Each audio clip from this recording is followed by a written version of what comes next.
Yeah, everybody's here. It's great. We've got a full house, so everybody please, if you got room to the end, people would come in, so if you can squeeze over that way. I've got a light. That's the light from the, I guess I don't need these shades. Do I look cool with the shades or without? No matter what, when you think about 25 years of doing a business or being successful. How many of you, by the way, are successful out here? How many feel successful? Now, come on, folks. Everybody's successful. Raise your hand. Yeah. All right. So the whole point about being successful is that you can be called by your high school classmates cool. Now, people that are young don't know what cool means, probably, but I like to think I'm cool. The only way I get there is by wearing these sunglasses. So anyway, I'm Rob Pasick. How many new people do we have here? Quite a few that have not been here before. Raise your hands high. Yeah, great. So this is LeadersConnect, and we want to move along because we've got a really great program today. And Mike Cole has put together this panel on a very hot topic, AI. And we want to learn what we can about it, especially applications to business. And we've got three really interesting panelists that are going to be talking about it. So how many of you are using AI? How many have tried out ChatGPT or Bard? Okay, quite a few. How many are using it in your business? Fewer, but some. Okay. So I want to thank our sponsors. First of all, Zingerman's. Let's hear it for Zingerman's. I've been going for 25 years. I think they've been sponsoring this for about 20. So lots of coffee, lots of room. The temperatures in here are a little bit variable. So if you get hot or cold, put on your coats, take off your coats, whatever. There's not much we can do about it. Usually I try to introduce folks who are looking for something, whatever, but today, because we have a full program, we're going to do that afterwards, and we're going to do it out in the by the bar, because once we get out of here, they have to set up for lunch. So if we can just kind of move out, we'll have our networking and chatting by the bar. And Eric, are you buying the drinks? I forget. Yeah, Eric's buying the drinks. And I want to just say, next time, we have a very interesting event, the first time we've tried this, and that's going to be kind of a book fair, particularly focusing on leadership and business. So we have, if you're going to be part of that and you're here, would you please stand up? I know Mike and James just talked about it probably. So just, Jane, you're not sure, but you can stand up anyway because you've got some outstanding. Jane Dutton, how many of you know Jane from the business school? So give her a hand if you know her. Yay. Jane has been, I would say, one of the founders of the positive business model, using the positive psychology of applications to business, and it's been going for, 20 years or so. So we're going to have, I think so far we have about 10 or 11 authors, and we're going to just take these two rooms and have tables around. People will have their books, and if you want a book, you can buy it obviously from them, probably get it signed, and it's a good opportunity to buy things for Christmas too, because we're trying to put it right after Thanksgiving, so people are thinking about their Christmas gifts and they can buy books, which is always valuable because people like to pile those up in their bathroom and look like they know what they're doing. But so anyway, if you could do that, that would be great. And if you know other authors that are in the business world, let me know. One of the books that I just want to highlight is Mike Samuelson. Mike, you want to stand up? Mike has done an amazing book, which is amazing for Christmas. It's called Iconic Ann Arbor. And it's a photography and kind of a written narrative about iconic places throughout the city. And they're not necessarily universities. You've seen a lot of these University of Michigan books. This is an Ann Arbor book. And it's designed for any of you that are in from Ann Arbor or people that have moved away you might want to send things to. Did I get that right, Mike? Yeah. And Mike is an amazing photographer, second or third career. I don't know how many he's had, but one of his first things was developing smoke stoppers, which maybe some of you have used. So again, I just want to move along quickly. Thank you to our sponsors, Office Evolution. Anybody here from Office Evolution? Maybe not. Yeah. I saw somebody. Yeah. If you need a temporary workspace or just a place to hang out for a day, they're right on Eisenhower and this is Eisenhower and State. So drop by there. They have actually on Friday afternoons, 4:30. Is it 4:30? Is that what it's called? 455. 455. That's the name of the building, and it's also where they have a little bit of I guess, what do they call it? TGIF, it's Friday. You remember, that's also from high school. Yeah. And I also Raymond, which is a CPA firm. Cerno, which is a real estate company. Let's see, and Varnum. Is anybody here from Varnum this morning? No, Varnum is a law firm from Grand Rapids, and they've opened an Ann Arbor office. And Matt is the head of that office. And if you need CPA firm, you need a law firm. So the CPA is to help you not get into trouble. The law firm is in case you do. And then you can hang out at the office. What else can you do? Then you get so anything, it all needs met. So anyway, Megan, I get cover everything. I'm trying to remember.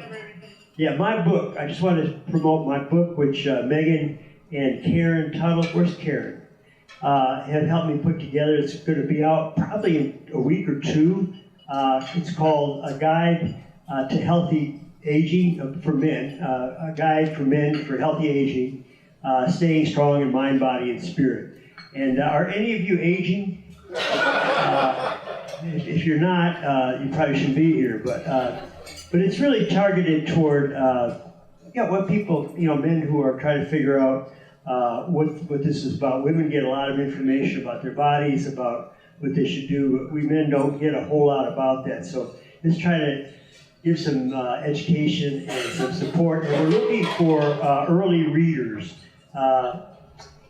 Kim, where's Kim? Kim, can you stand up? I can't see too well out there. So can you just say what people should do? Because Kim is helping with marketing, digital marketing. Yeah, so definitely we're going to do a release virtually so that you can download the digital copy of the book. And we'd love to get your reviews. So we'll be doing it at a very, very discounted price to get some initial feedback. Yeah, it's probably free is what the initial price is. And we'd love to get the reviews in and get your thoughts and feedback so we can start to build some good following on Amazon. Yeah. Thank you in advance. And Kim, thanks for helping me do this. Also, Karen Tuttle. Karen, just a quick shout out. She got a photography show. Karen Tuttle, just stand up for a minute so people can see you. And Karen's also helping me with the book, as is Megan. Megan DeVries is my assistant. Let's give her a great hand because she really put this all together, and it's been a great relief for me to be able to have her pretty much handle the whole LeadersConnect event and be able to get all of you in the room and organize everything. But Karen, your show is in Saline, is that correct? Saline at Kerrigan Cafe at noon to 2. What's the cafe? Kerrigan. Okay. Coffee shop downtown. Only coffee shop, so just smell the coffee and follow. And Karen at noon will be photography exhibit, so it might be fun for all of you who are looking for something to do on a Sunday. I don't know if the Lions are playing this week, or I think they are, to hang out. So anyway, I'm going to turn it over to Mike. I think we've covered everything. We'll see people then outside after, so don't jam up too much because you got to make room for people to sit up the tables. Mike, take it away. Hey, how about a big round of applause for Dr. Rob Passett? 25 years of LeadersConnect. Thanks, Rob, for putting it all together. Is this your jacket? Yeah. All right, we're going to give you that too. Megan's got the chair for you right over there. All right. No, somebody turn the sun down just a little bit. Good morning, everybody. Thanks for coming out. It's a packed house today. I think we've got a great panel for everybody. This is going to be a fun topic. The business of AI, hype and reality. We've got 3 expert panel members here. My name is Mike Cole. I'm with the Bank of Ann Arbor, work in our technology industry group. So I've had the pleasure of working with a lot of these tech companies around town now for 20 years. And we do have a few slides. And hopefully a clicker that works. Look at that. All right, so I'm not going to read through all this, but if you guys got an email and an invitation, this was kind of the paragraph that led into it to describe what we were doing today. So when about a week ago, we got the panel members together, or probably 3 weeks ago, we got the panel members together on Zoom, talked about what we were going to talk about. Bob Royce here asked me, well, what's the objective? And I'm like, well, that's a good thing to know. And so I rattled off a couple sentences to Bob, and away we went. And then about a week later, Dr. Rob gets a hold of me, and he says, Mike, you got a paragraph, to describe this so we can put it in the invites online. And I'm like, well, that's probably a good thing to have too. So I started using some of the verbiage that I had talked about in our Zoom meeting, tried to write up a few more things, and then I'm like, well, why don't I ask ChatGPT? So I started out with something real simple of like, I need a paragraph to describe a panel on AI, and then about 3 or 4 iterations into it, I got real specific. I need a paragraph to describe a panel discussion titled "The Business of AI, Hype and Reality." We've got a non-technical crowd, and so it came up with something pretty close to this, and then I just used, kind of my, I humanized it a little bit with my words and things like that. And so this is, just my small, this is about as much as I know about AI at this point. How to put together an objective slide like this. So if you notice on the slide here, we're going to talk, these are some of the things that I came up in this search. We're talking about the dynamic landscape, the nuance, we'll have nuanced perspectives, promises and pitfalls. We're going to talk about where AI is heading, ethical concerns, practical applications, and just the rapidly expanding application of artificial intelligence in our everyday lives. And so I'm just going to do a quick slide here. Oh, there we go. There you go. There's my slide. So I just want to start off with a quick slide to kind of, put a framework around kind of why we're all here today. I don't know about you all, but 2 or 3 years ago, putting together a panel on AI, I just don't think we'd have quite the same packed houses that we do here today. So it's come at us pretty fast, this whole AI thing. And from my own personal perspective on this, I've been at the Bank of Ann Arbor. I started our technology banking group back in 2002. Before that, I was out in California, and I was doing technology banking there for 10 years. So I've been in this tech space for 30 years. And I've given a number of presentations over the years, and I've always liked slides like this that kind of give us a backdrop for a discussion. But recently, so I've had the opportunity around town here to work with some companies, businesses that have kind of outwardly talked about being in the AI business for 5 or 6 years. And then companies like Sword Technology, who Mike Van Lent, who was one of the people that was going to be on the panel this morning, but we swapped him out for his wife, Colleen, over here. So we'll talk about that in just a minute. But Sword Technology, they've been doing AI for about 30 years for the Defense Department. So it all kind of seemed like companies that were doing AI for business applications, high-level stuff for the Defense Department, stuff in sci-fi movies. But over the last 12 to 18 months, seems like this has been coming at us pretty fast. Like if I don't jump on the boat and figure out what AI is, I'm gonna be left in the dust. I'm gonna be the guy who's still, ordering Encyclopedia Britannicas to keep up with the latest news or something like that. So this is just a slide that shows the adoption rates in the United States of America of certain technologies over the years and how long it's taken to reach 25% of the population in the US. Going back 100 years, all the way to electricity on the bottom, took about 55 years to get to 25% penetration in the US. And you can see it climbs and it gets faster. So we're all feeling like technology's coming at us faster and faster and faster. Well, there's a good reason for it. It's because it is. So if you get up to the smartphone, I don't know exactly where that bar is, but it's like 4 or 5 years maybe, something like that, that it took to penetrate to 25% of the population in the United States. So stuff's coming at us fast, and this is also a backdrop or leading into our discussion on AI of moving from kind of a world of scarcity of information to a world where there's just ubiquitous information everywhere at our fingertips, 24/7. And you can see as we've moved through this and into the PC age, mobile phones, the World Wide Web, smartphones, we all know now that there's so much more information out there than we know what to do with. So that's the backdrop of kind of what's enabling this whole discussion on, I think, artificial intelligence anyways, just this massive amounts of information, and it's starting to be used in some pretty unique ways that we're calling artificial intelligence. So with that, I'm going to kick it off, and now we're going to have a fun discussion with our panel here. And let me introduce the panel real quick. J. Paul, I'll just point this at you, and then you click it. All right, so here's our panel, which Mike Van Lent is unfortunately not going to be able to be with us today. And so late yesterday afternoon, he gave me a call, said, I'm not going to be able to make it, but my wife knows this stuff better than I do, so why don't we have Colleen Van Lent join us, and J. Paul, I don't know why it's not working. All right, so we're pleased to have Colleen Van Lent on here. Look at that, she adds color to our screen even with it. So Colleen, really, thank you so much for coming out today. Short notice, we were exchanging slides late last night on this.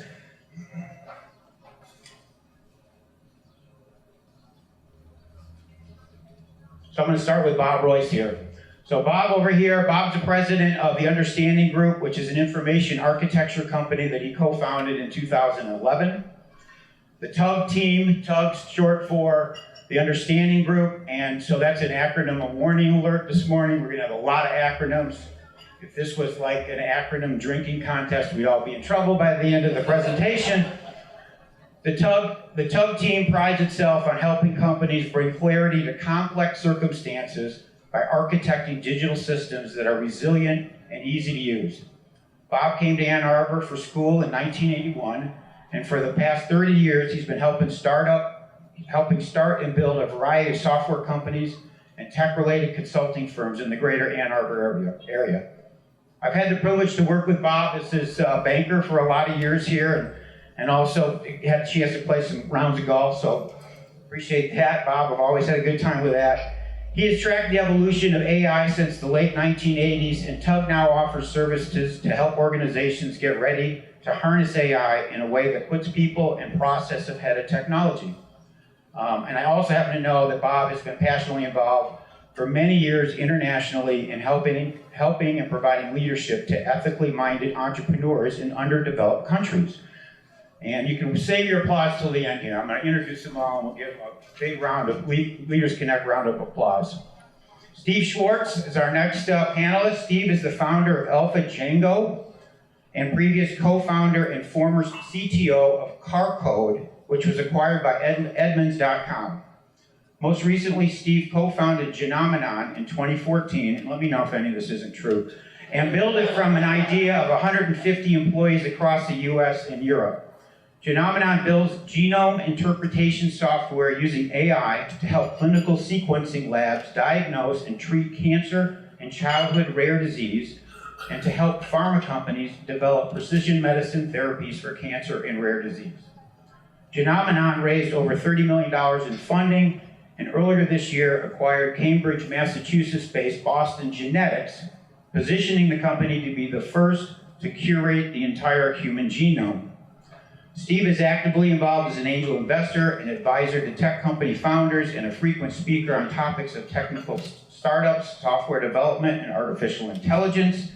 In fact, I just saw Steve present a couple times on this artificial intelligence topics, and he's going to be using a couple slides today from that very much longer presentation today. On a personal note, I also know that Steve is a passionate race car driver. All right, there you go. All the true, mostly? Yeah, there you go. All right. And Colleen, thanks again for being here today. Really appreciate it. Colleen is a teaching professor at the University of Michigan School of Information, UMSI. where she has been teaching since 2008. She received her PhD from the University of Pittsburgh in computer science, and, not coincidentally, her thesis was on artificial intelligence applications on the NurseBot project, a robotic assistant for the elderly. Before coming to UMSI, her previous experience included associate professor at California State University and positions at NASA's Jet Propulsion Laboratory, the U.S. Naval Research Laboratory, and the National Security Agency, which is an intelligence agency of the U.S. Department of Defense, also known as the DoD. Colleen's work focus is accessible web design, introductory programming, and the revamp of her million-plus learner Coursera MOOC, M-O-O-C, which is Massive Open Online Course. MOOC, M-O-O-C, Massive Open Online Course. Yes. Dr. Van Lent's awards and honors include National Physical Science Consortium Fellow, NASA Faculty Fellow, 2015 UMSI Award for Excellence in Instruction, a 2020 UMSI Diversity Award for her work on making accessible website design a priority in her classroom, and lastly, as a member of the University of Michigan Generative AI Task Force, she's contributing to the ongoing discussion on the use of AI by students in the classroom, and she's going to be talking a little bit about that today. Rob, I think you're up. No, Steve, you're up first. All right, and Jay Paul, hold on, let me see. A big round, LeadersConnect, round of applause.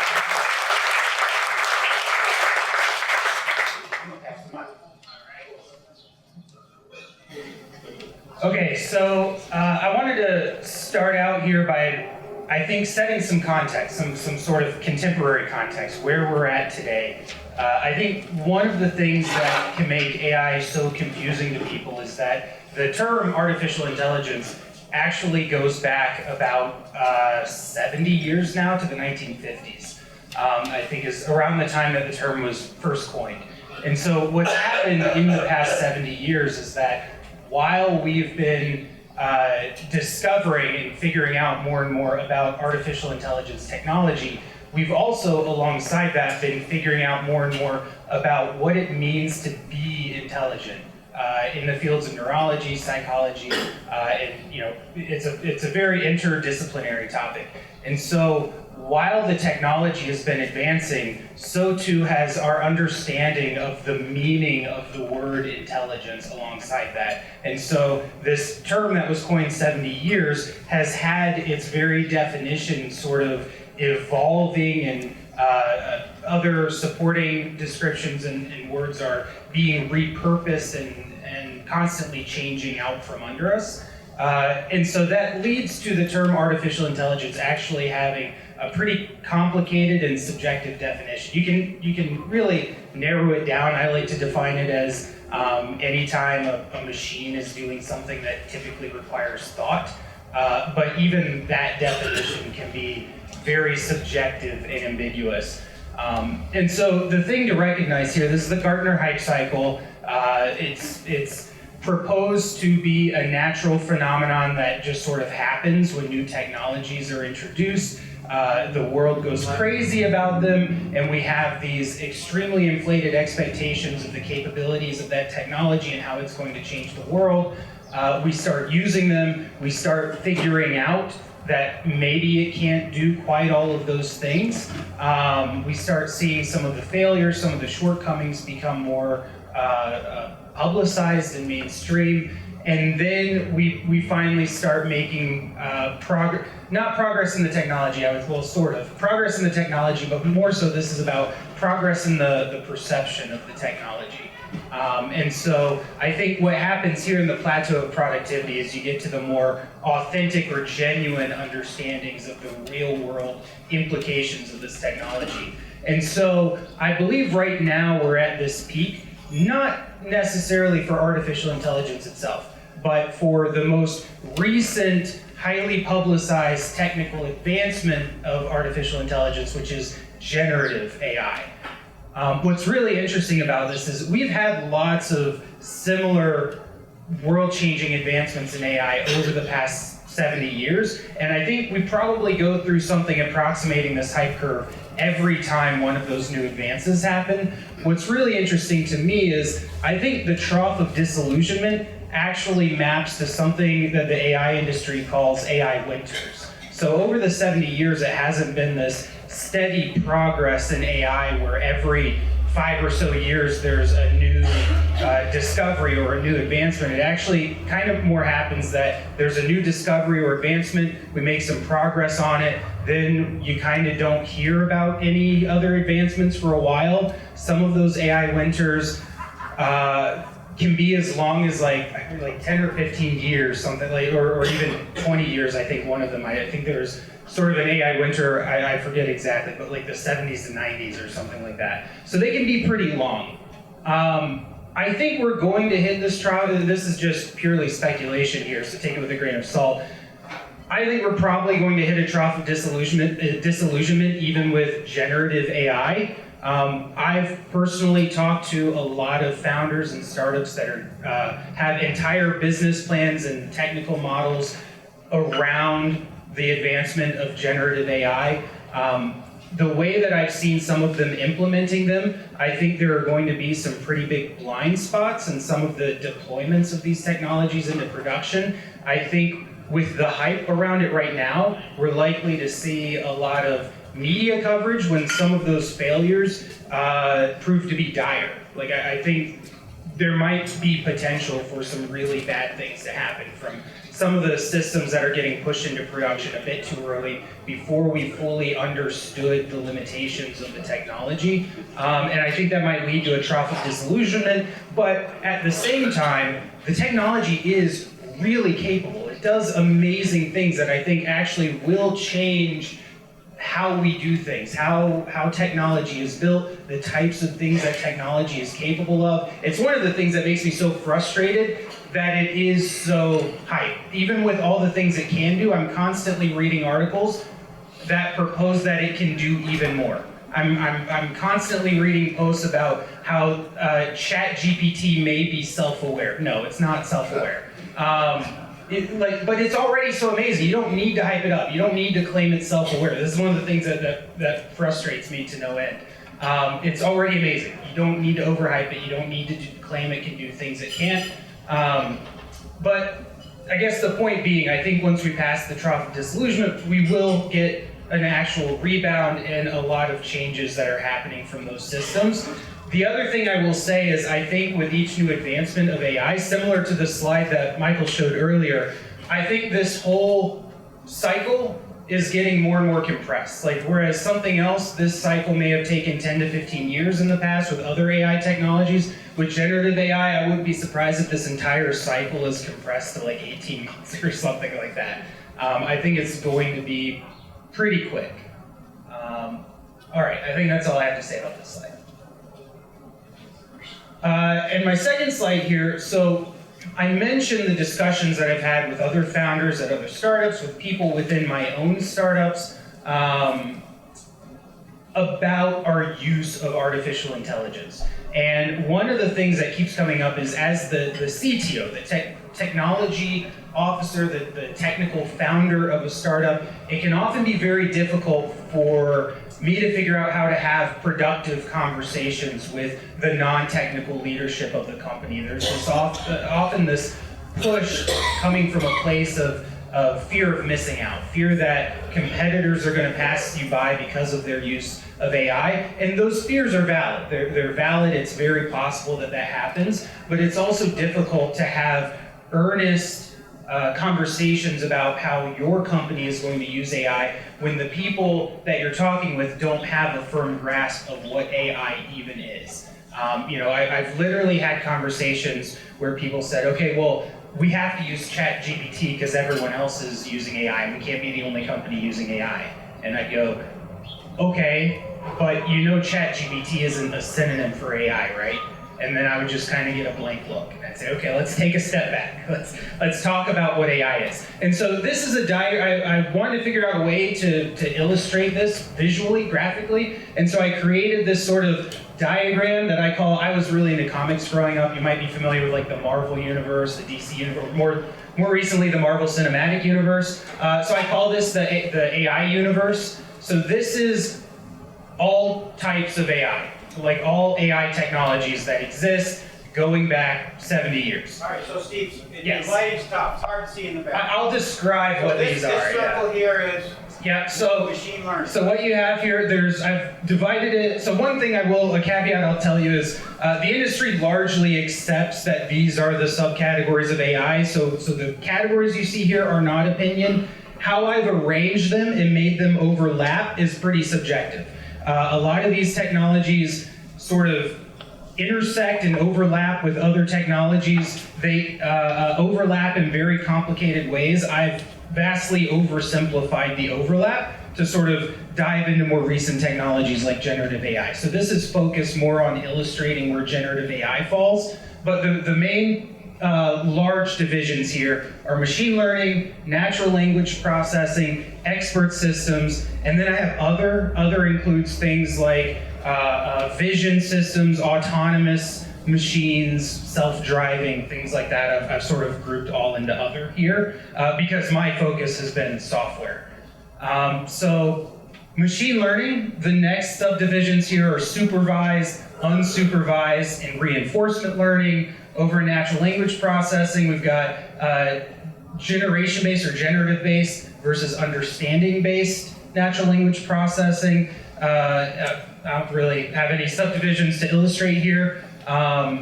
Within unsupervised, I've got neural networks as one of the types there. Within neural networks, one of the types of neural network machine learning is transformer-based. So this was published in a paper in 2015 or 2016. Do you remember? Okay, it was 2017. I thought it was earlier than that. Maybe it was developed. Maybe I'm thinking of when it was developed. Okay, yeah. So transformer-based neural networks are based on a paper called Attention is All You Need.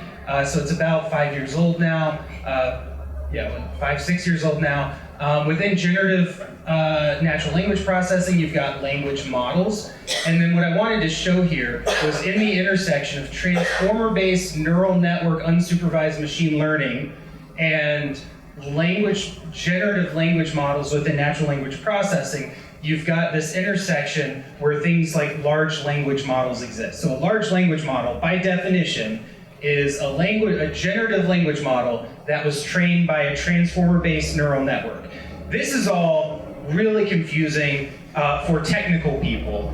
It's got to be impossibly confusing for non-technical people. The point here is that the entirety of ChatGPT basically fits in this little intersection in the AI universe. Like it's actually a combination of two primary technologies. It's this large language model called GPT, and then it went through a couple years of reinforcement learning by human feedback, which is over here. So it's kind of a product made of this amalgamation of two different types of machine learning technology that also overlaps with natural language processing.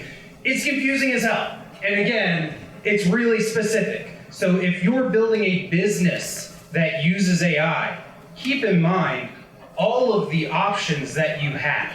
You can build expert systems like Microsoft's Clippy Office Assistant that was released in 1997. Like that's very much AI. There's AlphaFold that predicts protein folding in the bioinformatics space. That's a neural network, but it's not necessarily, it might have a recent version that's a transformer-based neural network, but originally it wasn't. There's lots of different types of AI technologies that fit all across this universe, and the whole point of this diagram was to overwhelm the hell out of you. So that you can understand that from a technical point of view, there are a lot of options to choose from. Oh, my favorite part, there we go. Oh yeah, the categories are fact, the arrangement is just like my opinion, man. All right. Steve, I want to mention, all this will be on a video that Bill Hall is creating, another one of our sponsors in this video company. And all this will be available, you'll be able to see the slides a lot better. It should be available in about a week. We'll send an invoice to everybody. So this was Dr. Mike Van Lent's slide that he was going to present from SOAR Technology, and his wife, Colleen, said, I can present this slide, or I can present my own slide. So I think we're gonna have her present her own slides this morning. Thanks, Colleen. Sure. To be honest, I was going to present his slide in all the ways in which I disagree with it. And before I start, I just want to say, Rob, I don't know how you do this because I teach an 8:30 class and I get no response from my audience at my 8:30. I guess there's a difference between people who want to be here and 19-year-olds who don't want to be here. Oh, the coffee too. I have tried. I throw Snicker bars at them. I do everything. They don't pass unless they show up. Yes, exactly. So anyway, yes, I'm Colleen Van Lent, and I thought I would talk to you a bit today about how it is transforming the landscape of education. I teach programming, which this ChatGTP has been a big thing going on in kind of my world. And so I was on the task force, U of M task force. They asked us to come together and come up with a kind of a preemptive statement for how U of M should approach not just generative AI, but all AI, and it turned into all just generative AI. But there's a lot of things we need to think about outside of education first, because the university is a big area, right? We have the medical school, the business school, of course, is part of the school, but there's a lot of privileged information going on. So this idea of, oh great, let's have something create things for us, it sounds great, except for you have to feed information into the system to get information back out, right? So that was one of the things we had to think about a lot. So one of the things, I'm going to be talking about courses, but I feel like you can really apply this to your businesses as well. There's a lot of synergy between the two. So for instance, some of the questions we had to ask is, should generative AI be used in the course? And why or why not? And every course is different, right? I can see where in some courses, especially medical courses, they don't want them putting sensitive information in there. The writing courses have been really interesting, right? Because we don't necessarily want the students to rely too much on generative AI, but particularly for people who didn't have the same English background coming into the university area, why not? Why wouldn't you use generative AI to help you frame and kind of come up with that outline, right? In my course where I teach programming, I'd say 100%. I'm constantly, I don't know if you have employees or anyone ever comes up to you and asks a question, I was like, why didn't they Google that, right? Like why? So why would I suddenly put a bar on one thing? And I can tell you why I do on occasion. If generative AI is used, how should its use be documented? And I think this is something that goes across the board. And I do believe they're passing legislation right now that there's no way it's gonna work. This legislation where you're supposed to document what was created by AI and what wasn't. Do you all use spell checker? Right? Are you now gonna put down that you used some sort of AI to create it? Do you go online and search for things and use the top hits? What you do, right? So, but I do feel it's very important when my students use generative AI, they have to put where they used it, and more importantly, how did you change it, right? How did you make it your own? This is another big one. Should course objectives be changed, right? Like, Mike, you brought up coming up with the objective slide, and if you had asked some people, they'd be like, oh, that's all basic. You don't need to tell anybody about this, or you don't need to tell anybody about that. And I think when you get people in academia who've been doing their research for 20, 30 years, they tend to think everybody knows that, right? But I teach introductory courses, and so this idea where people have been saying, you shouldn't be teaching that at all. The idea is, if a computer can do it, you shouldn't be asking your students to do it. And I completely disagree. It's like saying, well, we have calculators, let's not bother teaching math anymore, right? The general basic understanding is still incredibly important. Should generative AI competencies be taught in the specific course, right? So there's something called prompt engineering. So prompt engineering is what you're typing in, for instance, to ChatGTP to get your answer back. I am actually trying to use generative AI more myself in my daily life because I'm old and don't always remember to do things like that. And it's been really interesting, and how I've been using it is every assignment I've been creating, I've been trying to remember to put it into generative AI first, and it'll spit something out. It's pretty good, but it's not, it doesn't have that 20 years of experience. It's like, students will not understand what you're asking right here. Oh, there's too many ways to do this over here. So even after coming up with 4 or 5 prompts, I feel like kind of that idea of how can I teach my students to prompt correctly for what they're looking for? And I think in today's world, we're dealing with data that's been accumulated over the past 20 years, but it really has only been up through, is it 2022? At least the one most people have access to. A lot has changed, right? Especially in some of the biases we've been recognizing, a lot of the data that just isn't correct, that's out there. All right, so how can we make sure if you are teaching or if you are using it in your business, are you teaching people how to use it, right? And then the last one, how should assessments be revised? So in my class, I've done half coding, half written, and it is stark. It is very stark to see how well everybody does on the coding open internet portions. And it's also been really interesting for students who are struggling to see that they have an answer and the answer is so advanced, right? And they don't know what that answer does. So I think the same thing might be coming out in the business world where people are getting results from generative AI, but can you verify it, right? That was the slide of Mike's that I was going to argue about. He was going to talk a lot about how it's really great because we can use it to kind of battle fake things on the internet, try to make our systems more secure. I actually think we have a big problem coming up when people ask you, can you verify what you've created for us? Is that real art? Is that real science? There's something called hallucinations. I hate that name. Hallucinations means generative AI just made something up. Like, why don't we just say it's wrong? But no, it's a hallucination, right? Yeah. No, it lied to you, right? And if you don't know that these things are happening, we still need people who can verify. And I think trust verification is going to be something that becomes incredibly big. And right now it's a mess. So I know a lot of instructors who are completely opposed to AI, which again they have the reason. The checkers to see if people are using it are just as flawed. So it's becoming this big turmoil of what is real, what is not. So the other thing just along, should assessments be revised? I put on my Mike Van Lent hat. I was like, what do you call it in the business world? Like year goals, or like what people have to accomplish every year in their work.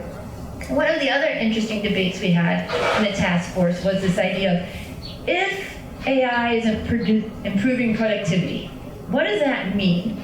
And we had some people saying, oh, I'm more productive than I was 5 years ago. I should get a 25% raise. And then you have people on my side who are like, ooh, we're more productive than we were. We should only have to work 36 hours a week. Right? And I don't think there's anything wrong with my way either, but again, I'm not a CEO, so that might be one of the things going on there. The next slide. I want to say, but feel free to take pictures and post them. So I don't know if that's AI or whatever. So again, I'm going to this is in the classroom, some of the approaches people came up with in the classroom, but I still think they're very applicable to the business world here. So your own policies at your company might fall under any use of generative AI is just verboten. Nope, we're not going to do it. And again, that might be the right choice for your company depending upon HIPAA, FERPA laws, different things like that. Like, are you even allowed to share your information? Because it will get out there. Other people will learn from yours. Some people say specific uses of AI are allowed if students clearly distinguish between their work and wherever they got the information. And I actually think this is a great kind of middle ground to take, because not only do you have a little bit more knowledge of where you're using it to cover yourself and kind of go, hey, this is where we need to put extra time into verifying and fact checking. These were the parts that weren't created in-house, so let's make sure we're really looking at them. And I think people are going to use it. So pretending like they're not is not an option. don't think they're not going to use it. But if you can provide guidance, provide that prompt engineering information training, and also kind of have someone else looking out, be like, hey, let's make sure we review this. I think it's a great idea in the business world. There's also specific uses of AI are encouraged. So again, now that I'm using it for my own homework assignments, it's been really good because I create them, but even when I have assignments where I did not use generative AI to create it, if you are in the world of communicating with other people, you can, I now feed my assignments into the system to see if it can answer it.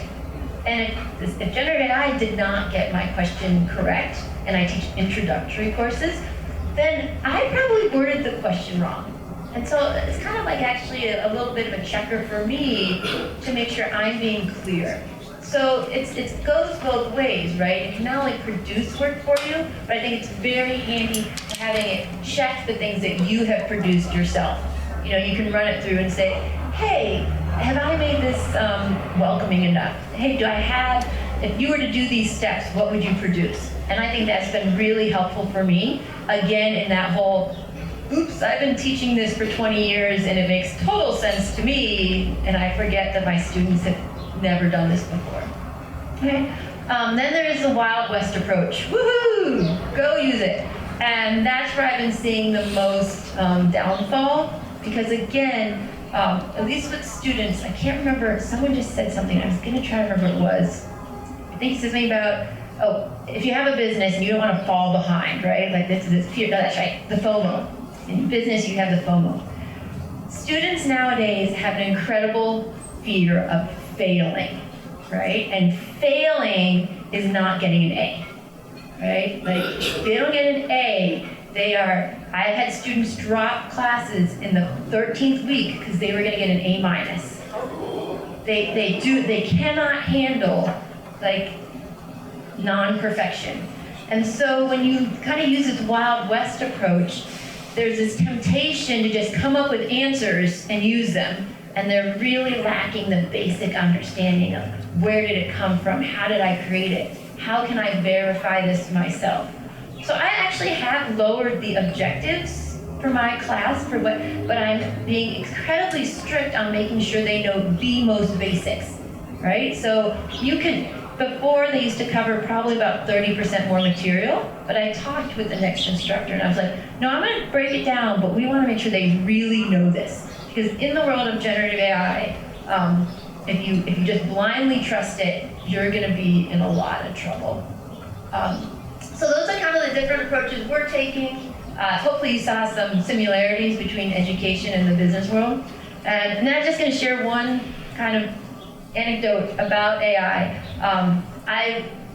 Sometime last year, I was spending a lot of time on the phone with my parents' computer stuff, right? And it's very hard because you're trying to explain it over the phone, and then my mom's holding up the phone on the iPad, and I'm looking at it, but then my dad puts it down. You know, then my kids are just laughing. And later they said they're trying to figure out who's going to help me. You know, in 20 years, because there's a lot of no, don't click there, no, and they're like, the kids are imagining this is how they think it's going to be in 20, 30 years. No, Mom, you're thinking about a hippopotamus. You need to think about a zebra. Like, in their mind, that's where it's going, where it's not even going to be what you're saying or typing. It's actually going to be what you're thinking. Again, I don't necessarily think it's true, but I decided to share.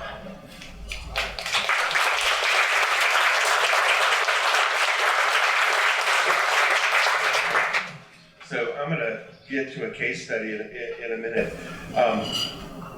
You know, when I think about this world of AI, one of the ways that I kind of parse the complexity of it is to think about the fact that, you know, we have been really good as people, as humans, at creating more and more complicated machines.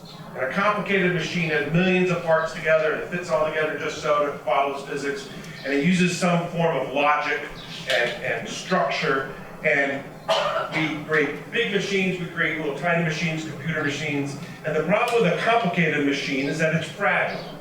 Now, the good part about it is it always comes up with the same answer, right? 6 times 8 in a calculator always gets you 48. And what these intelligent machines have really, I mean, there's kind of streams of artificial intelligence. One was using symbolic math kinds of things, and actually SOAR kind of came out of that world. And my first exposure to AI was, I had a housemate that was in the early 90s in John Laird's lab studying SOAR. But what's happened is these newer forms, neural nets and things, they are probabilistic, right? They're looking at the world and they're sampling lots of different signals and they're finding patterns, which is really what people are really, really good at, right? We're just pattern analyzers, and we find complexity. And one of the things that's driving the revolution of AI is the fact that for the first time we have machines that can look into a complex system, and if there's structure there and you give it the data, it will pull that structure out and it will help you figure out what's going on. So this is how DeepFold is able to figure out how do proteins fold, by basically analyzing hundreds of thousands of other examples of protein folding and then saying, oh, I think I see a pattern, and applying it and getting better and better.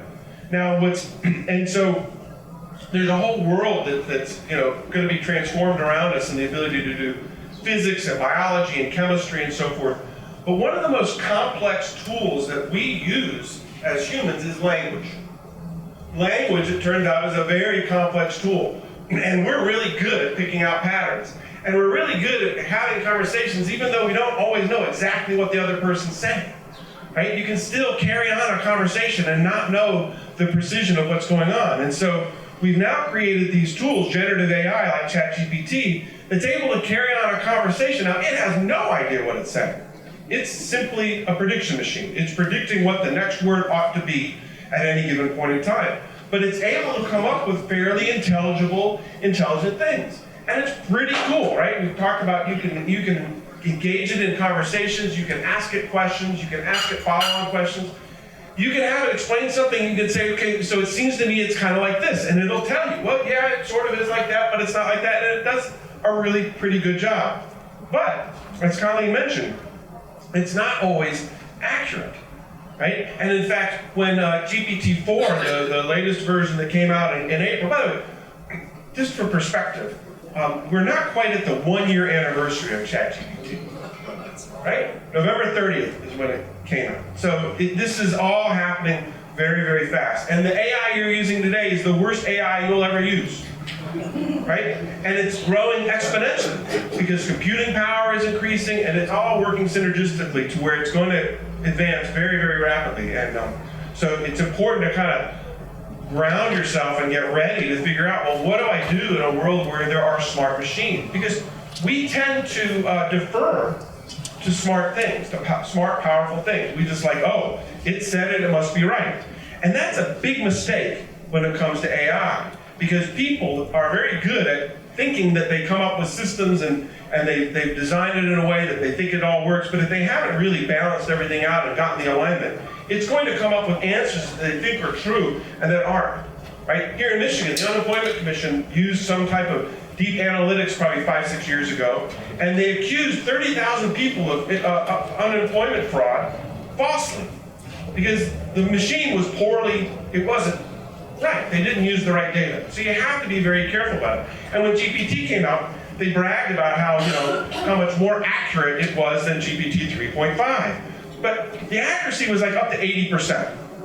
Okay? So if you have a friend who's a really intelligent friend that 80% of the time they're right, you might want them on your trivia team, but you want to be careful about, well, what is it that they really know and what is it that they don't know? And one of the challenges of this technology is there's this jagged frontier.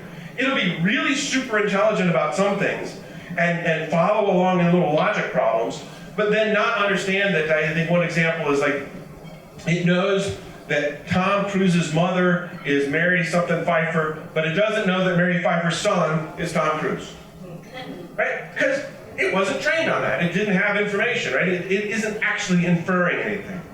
So what do you do about that? How do you integrate that in a business situation in some concrete, positive way? Well, NextGenU is an example of a strategy for doing that. And one of the things I learned when I first learned about AI from my housemate, Scott Huffman, who's now at Google, this was back in the 90s, was that if you narrow your focus, you'll have more success, right? The notion of general intelligence may or may not be on the horizon, but it certainly can be very intelligent within a very narrow scope. And if you develop an understanding of where it's accurate and where it's not, you can use it in very productive ways. And one of the most, I think, the strategy that we're going to recommend people really begin to employ within their workspace is tiny little reasoning engines to help you improve workflow.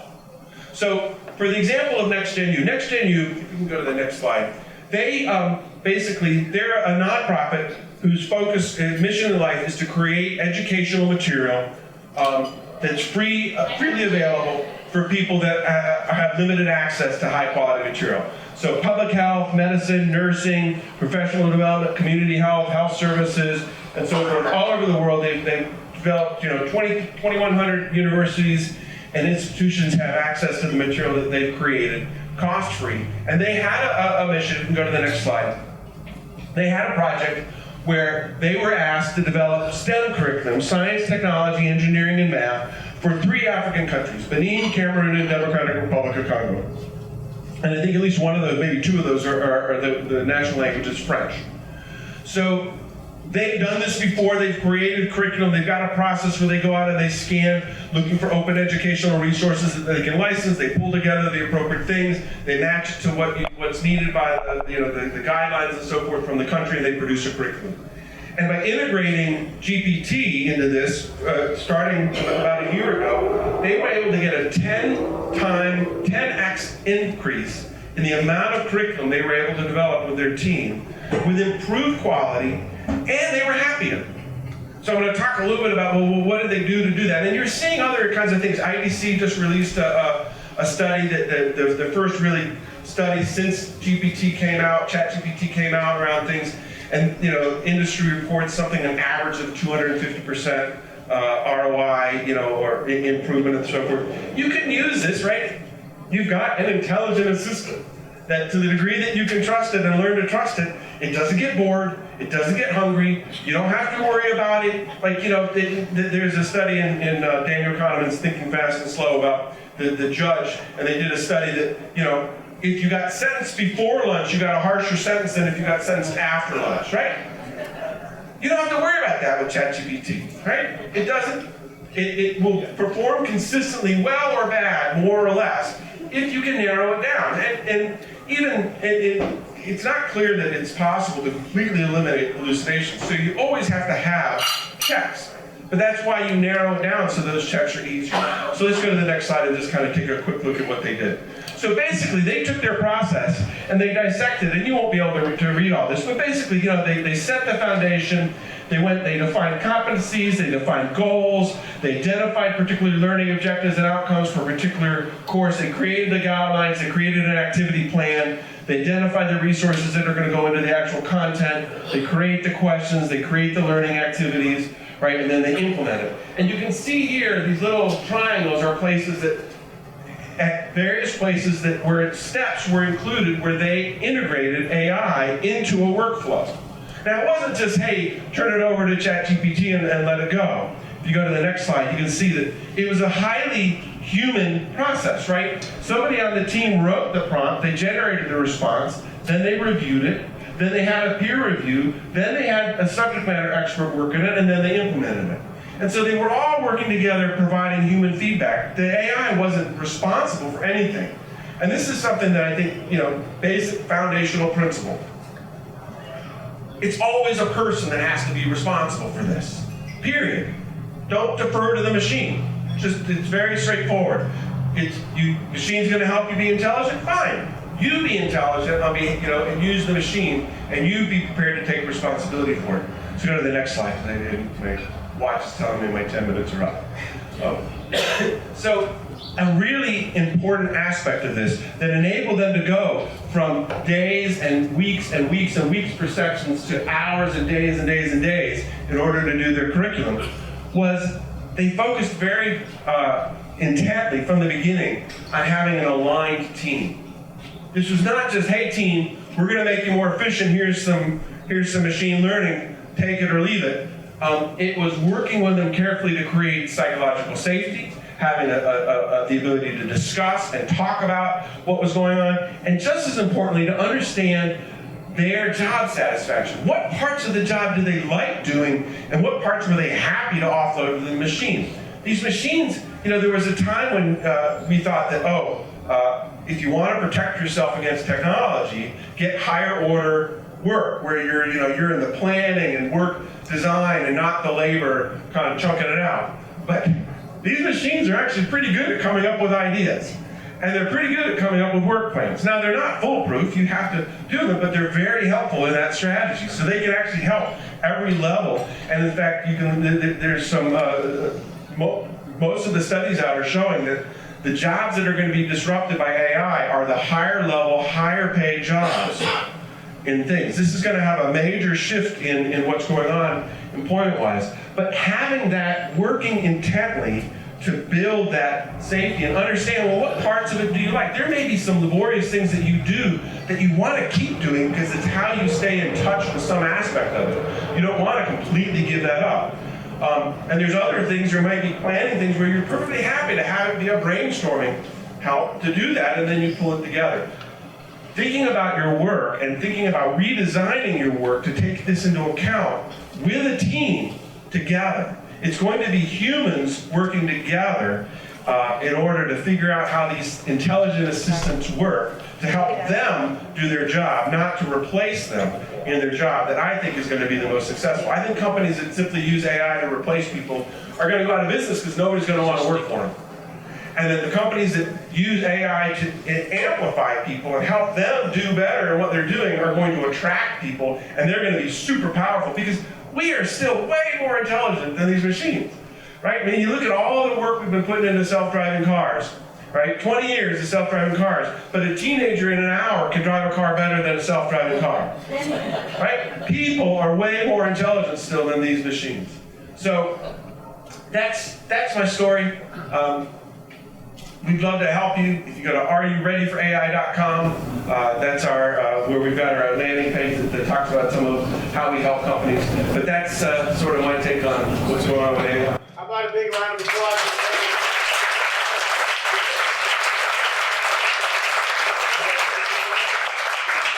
We've got a few minutes for questions. Well, where's the mic? I think you guys can hold this one up. By the way, just a couple of quick announcements. There's a lot of food back there. Well, they'll go to waste unless you take it. So bring it back to the office, eat it in the car, whatever. But bring some food home with delicious biscuits and all kinds of things. Now, secondly, Michael brought all these balls, so we're going to throw them around. Careful. Careful, you got your sunglasses on, Rob.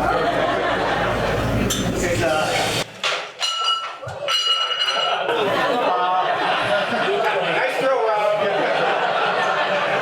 You get more than anybody else gets an expensive free trip wherever you want to go in the outer space. All right, I think we've got a first. You want to stand up? Sure. Yeah. Hi, everybody. I'm Deborah Orlowski, and I'm speaking on behalf of the Jazzistry Board. We're an educational organization that works with students bringing music to schools and kids. And so I know that this is a business environment for most people here, but for those of us in the nonprofit world, I'm particularly interested in what's going on with AFTA and the music industry, the acting and things like that, because as I'm sitting here and listening, and as we're thinking about the arts in our schools, I'm wondering if you have any ideas or inputs or thoughts about how AI is going to be affecting that, more than it already supposedly is. It's a new tool in your palette. Your ability to, I mean, you could use it to simply replace art if you want, or you could use it to enhance your own ability to create and conceive of things. It'll certainly, I mean, there's huge controversial things around copyright and its incorporation of other things, and you'll see in the later models, like they just released a new version of GPT that has data up to April 23 actually now. But it won't respond to, I want a painting in the style of a living person.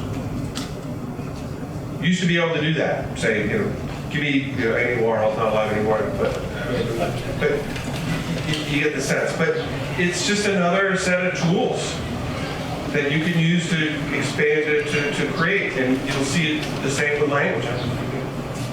Yeah, I think one of the important points actually for businesses, but also for the arts, is the legal framework that we have hasn't completely caught up to AI. So one of the things that I think a lot of people don't fully appreciate is that the Copyright Office and the U.S. Patent and Trademark Office, as well as a lot of already established and in-process court precedents, have determined that machines, artificial intelligence, they can't hold a copyright, and they also can't have a trademark or patent.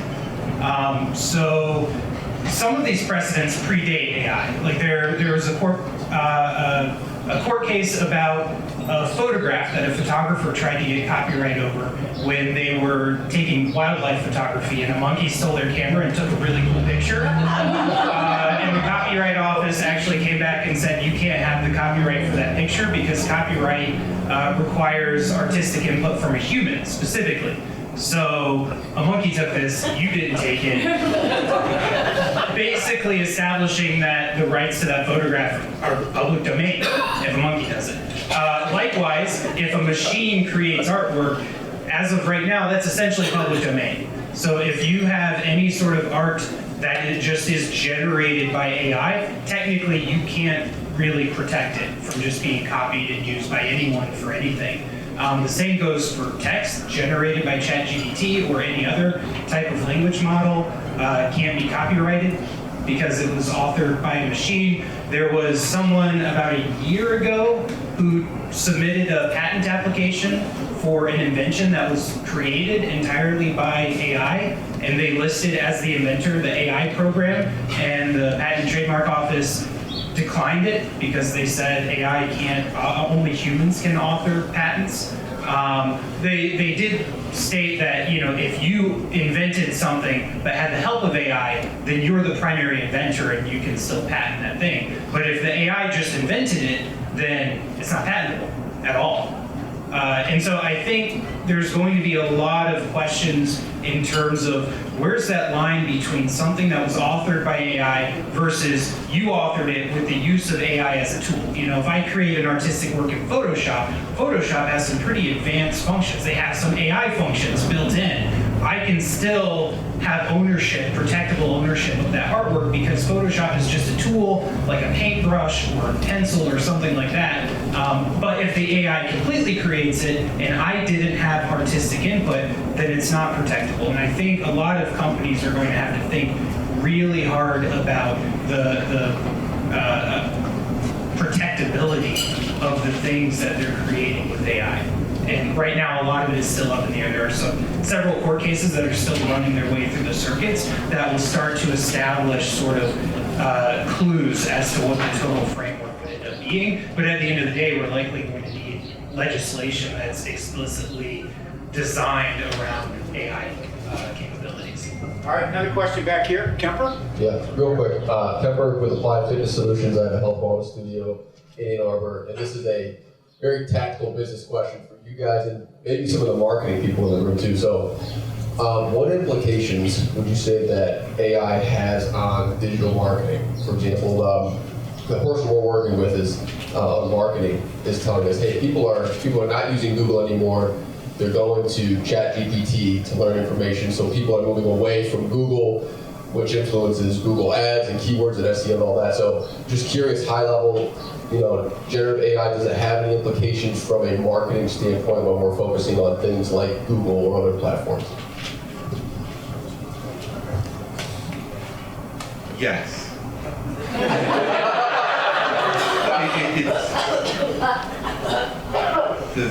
The jury is still out, but some think that Google's going to cannibalize its own search business because you'll go to Bing or something and you'll search for something and you'll just go and find the example. Now, the implications for you as a business, I think, will force you back to basics, saying your site needs to be very clear on what it's about and provide good and valuable information. And if it does, then Bing will find it as well as Google found it, with its search. So the core fundamentals of like getting your data house in order, if you will, don't change.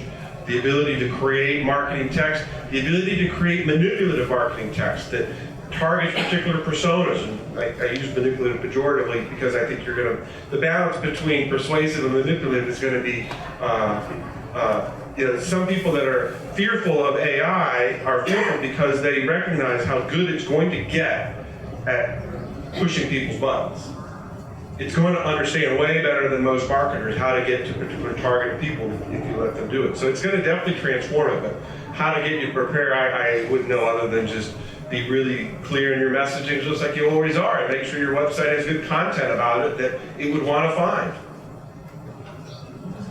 So I'm going to follow up with that particularly, I'm glad you mentioned the website. So right now, about 1 in 5 people in the United States have a disability, and they are often not thought about in the marketing materials, including the websites. So I would like to see people using generative AI in general, to improve the accessibility of their websites so you can attract those people that before had not been brought in to the marketing platform. I think a lot of people think of that simply as people with physical disability, but it's not. It's including alternative text on your images for people who have slight vision impairment, right, who might not see it. It includes having text that people who have dyslexia or other cognition issues can deal with. It also includes things like, so I have a vestibular issue. These fans are my nightmare right now. But I know in my class, if any student has a website that has moving video images, cool stuff, right? Cool stuff.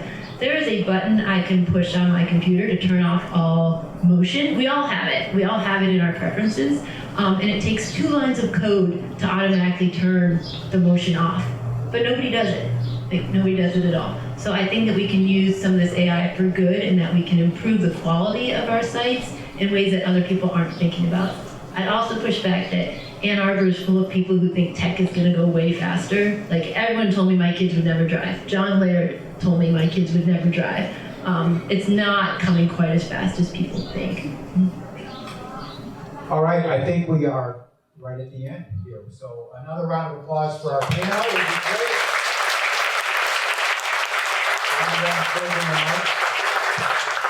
I just think it's fantastic what you all doing. I know Steve and Bob for probably 20 years, and you guys are just amazing. And Colleen, it's been a pleasure to hear what you're doing.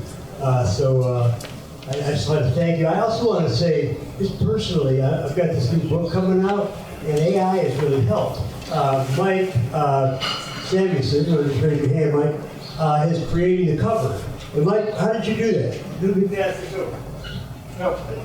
Well, that's actually a great question. Because I love technology and I play technology and I'm a photographer and I write books. And so the introduction as a tool, in fact, Ansel Adams would be delighted with a lot of it in terms of serving as a tool.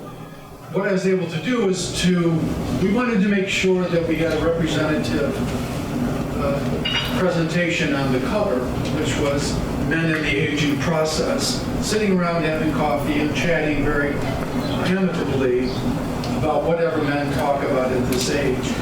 And so I was able, with a lot of specificity, to make that my prompt.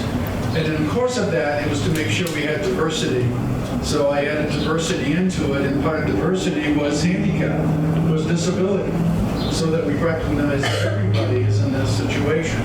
So the original presentation through AI, after about 12 iterations on my part, ended up with a cover. So it was a basic outline and opportunity to create a concept, but then it takes a human with human experience to be able to bring it to life, and then to turn it over to people like Karen, who can use it in terms of moving it forward and hopefully capturing attention. So it is a tool, and it's one that I welcome. Somebody once said, will it end the life of photographers? And the answer is no. Will those photographers who do use AI begin to replace photographers who don't? And the answer is yes.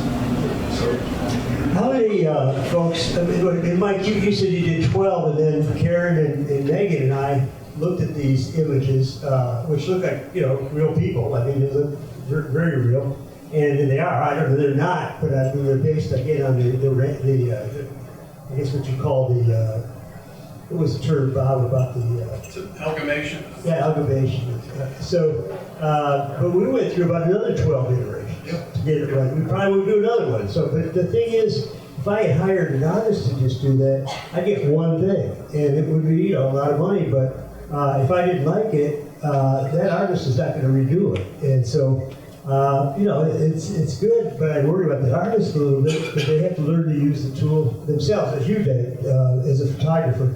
So I just wanted to raise a hand. How many of you can stay another 10, 15 minutes? Let's say 10 minutes.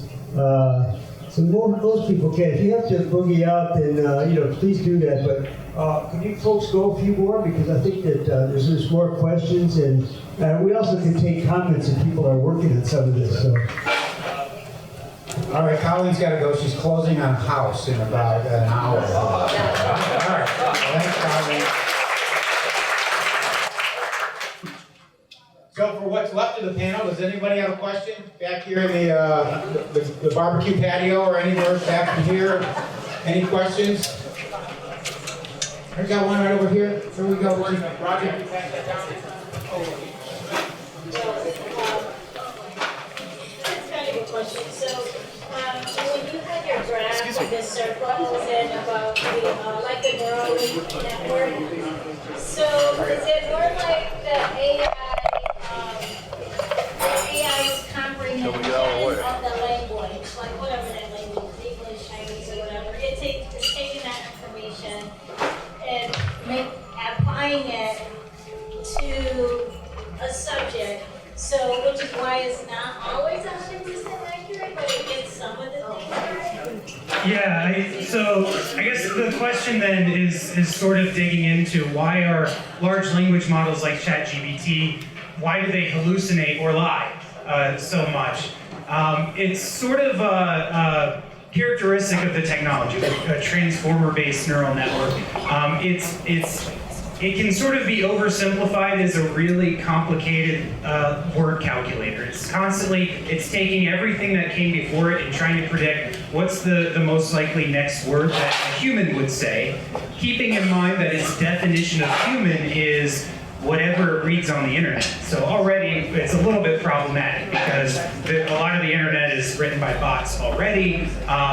The internet tends to be very polarizing. It tends to be broken into echo chambers. And so a lot of that plays into the training of what it does. But at the end of the day, it's not really thinking through the problem the way a human necessarily does. It's not necessarily breaking it down into logic, figuring out the answer, and then figuring out how to say the answer. It's doing the opposite. It's figuring out how to say what someone else would say the answer is based on everything it's learned from the internet, and whatever you infer as the logic of that, well, that's kind of on you. And so as a result of that sort of complicated word calculator, all it's really doing is predicting what's the most likely thing that someone on the internet would say following this string of words or phrases. It really has nothing in it that's designed to determine fact from fiction. Like, that's literally just not a part of the design of this transformer-based neural network that's trained on language. Steve, I have another question. Yeah. I know that you talk about ChatGPT, there's a lot of AI being used already. For example, spell check you mentioned. I use Grammarly, which is amazing. What other tools can we access right now that are simple that can help us in our work that's not through ChatGPT? What's out there? Yeah, so it's, I guess, one thing, if you're talking specifically about large language models, there's actually several competing large language models. There's Palm 2 from Google, there's Claude from Anthropic, there's open source ones, there's Falcon LLM that's completely, if you know someone technical, like they could literally download this image, train it on some specific topic or area of expertise, and you could have like a custom built language model. There's lots of options just within large language model. I think one of the things you're likely to see within the next like 3 to 5 months are more multimodal language models. So if you remember the AI universe, there's, neural networks, language models, there's expert systems. Where you're going to start seeing a lot more of is people layering these things together. You've got a language model that is really good at dissecting your question or your prompt into figuring out what you're actually asking, and it will be able to delegate to an expert system. Let's say the entire law book of Michigan. It will be able to answer more honestly because it will be able to delegate to things that don't hallucinate or lie. Like it could literally delegate to the source of truth for some topic. And so I think in the coming months we'll see a lot more of these tied in things. You can ask a large language model to generate an image, and it will be able to better generate what you're asking for by using the language model to figure out what you're really asking for, and then delegating to the image generation like DALL-E or something like that. And it'll be able to dissect your prompt better than DALL-E itself can. Oh, yeah. I mean, I think Monday of this week, OpenAI had their dev day, and one of the things they released is the ability to create your own little tuned GPT, right? Focus on a particular kind of task, and they're going to create their own little equivalent of an app store where you can go and basically find these models that are tuned to specific kinds of questions and things. Because one of the things you can do, you can write a prompt that you can actually have the machine start a dialogue with you. Right, so we have our team created a prompt for a reference librarian. It says, look, before you answer, I want you to ask me a series of questions to help me drill down and know what I exactly want. So I say, I want to look up gardening, and then it'll come back and say, well, what kind of gardening are you most interested in? And it might give you some examples. I don't know how it does that, but it does. And then I tell it, and it says, well, so then it takes that input and it says, well, let's drill down further based on what you told me. When you're done, it'll then go out and answer. And so you create these little circumstances, right, where you're getting it's helping you narrow in. And I think you're going to find. And now you can even with the new GPT, you can have it point at a picture and tell you something. You can point it at your refrigerator and have it come up with a menu for what you have in your refrigerator. Yes. Pork and beans. One thought I would leave you for generative AI like ChatGPT, my opinion is that one of the things it's absolutely best at is answering things that aren't falsifiable. So like if you're asking it for some kind of facts, you need to be very wary and validate that the facts it's giving you back are real, because oftentimes they may not be. But if you're asking it to help you come up with a creative marketing plan, or help you plan out the design of some system, or help you think through some problem, things where the answer is, it can't really be wrong. It's really good at those kinds of things in general. So I think as a non-technical person, that's probably one of the thoughts I would leave you with, is being aware of what the different technologies are good at or not, which can often be very complicated. Since ChatGPT is the sort of technology of the hour, I think it's really good at non-falsifiable things. It can be good at falsifiable things, but you kind of have to know the area already to know if what it's giving you is good or not. Yeah, so I think we probably have to clear the room out so that they can get some people in here for food. As a reminder, it's LeadersConnect 25th anniversary this year, and if you want to look at the video from today, just to refresh your memory, if you didn't catch everything, you can go to Rob's website and get to see a video of today's event. Yes, we also have a LeadersConnect Detroit program that we've launched. We're doing that quarterly. Our next one is going to be at TechTown by Wayne State University on January 24th. It's going to be a women's leadership panel, so we're going to have a panel of women leaders. So that's January 24th in Detroit at TechTown. Have a great day, everybody. Great, thanks for coming out.